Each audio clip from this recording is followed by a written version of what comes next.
میرے ساتھ مل کر الصلاۃ والسلام علیکہ یا رسول اللہ، زور سے بولیے ذرا۔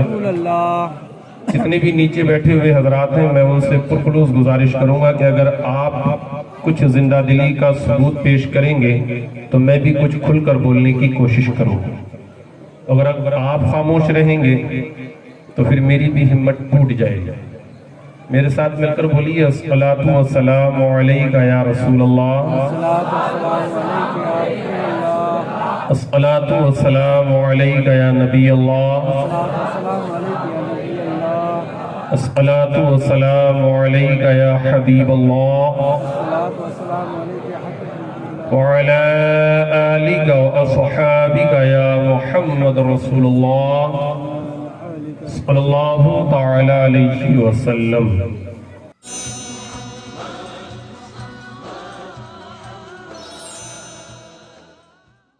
اچھے رضا، پیارے رضا، ہم سب کے رضا، الشاہ امام احمد رضا خان فاضل بریلوی کیا یہ خوب فرماتے ہیں، صبح طیبہ میں ہوئی بڑھتا ہے باڑا نور کا، صبح طیبہ میں ہوئی بڑھتا ہے باڑا نور کا، صدقہ لینے نور کا آیا ہے تارا نور کا، صبح طیبہ میں ہوئی بڑھتا ہے باڑا نور کا، صدقہ لینے نور کا آیا ہے تارا نور کا، میں گدا تو بادشاہ بھر دے پیالہ نور کا، میں گدا تو بادشاہ بھر دے پیالہ نور کا، نور دن دنا تیرا دے ڈال صدقہ نور کا، تیری نسل پاک میں ہے بچہ بچہ نور کا، تیری نسل پاک میں ہے بچہ بچہ نور کا، تو ہے عین نور تیرا سب گھرانہ نور کا،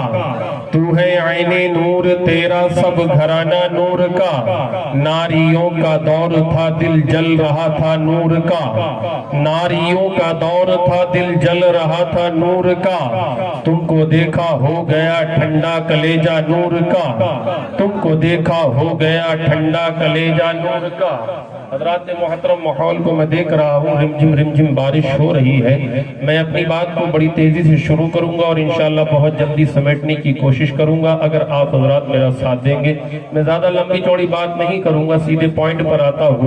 ولادت کی رات ہے اور مصطفیٰ کریم صلی اللہ تعالیٰ علیہ وسلم کی ولادت کا ذکر نہ ہو تو یہ بات ہی نہیں ممکن نہیں ہے۔ نبی کونین صلی اللہ تعالیٰ علیہ وسلم کی پیدائش کا ذکر کرتے ہوئے میں آگے بڑھنا چاہوں گا۔ مصطفیٰ کریم صلی اللہ تعالیٰ علیہ وسلم سے قبل دنیا میں 1,24,000 کو مبیش انبیاء و مرسلین جہان میں تشریف لائے۔ حضرت عیسیٰ علیہ نبینا علیہ السلام کے بعد میں تقریباً 550-600 سال کا زمانہ گزر چکا تھا، دنیا میں کوئی نبی نہیں آیا تھا، کوئی رسول نہیں آیا تھا۔ حضرت عیسیٰ علیہ نبینا علیہ السلام سیکنڈ لاسٹ نبی ہیں، آپ کے بعد ابھی تک کوئی نبی نہیں آیا ہے۔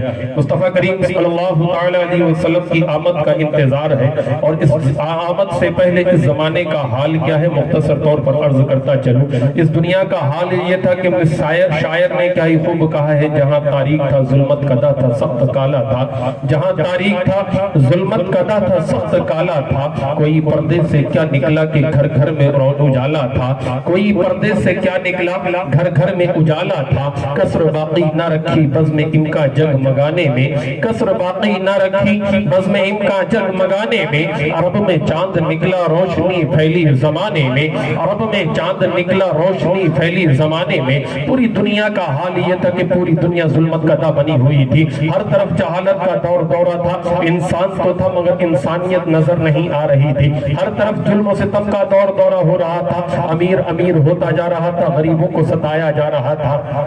اس دور کا حال یہ تھا کہ عورتوں کی کوئی عزت نہیں تھی، کوئی وقت نہیں تھی، اور عورتوں کا کوئی مقام نہیں تھا، عورتوں کی کوئی عزت نہیں تھی، سر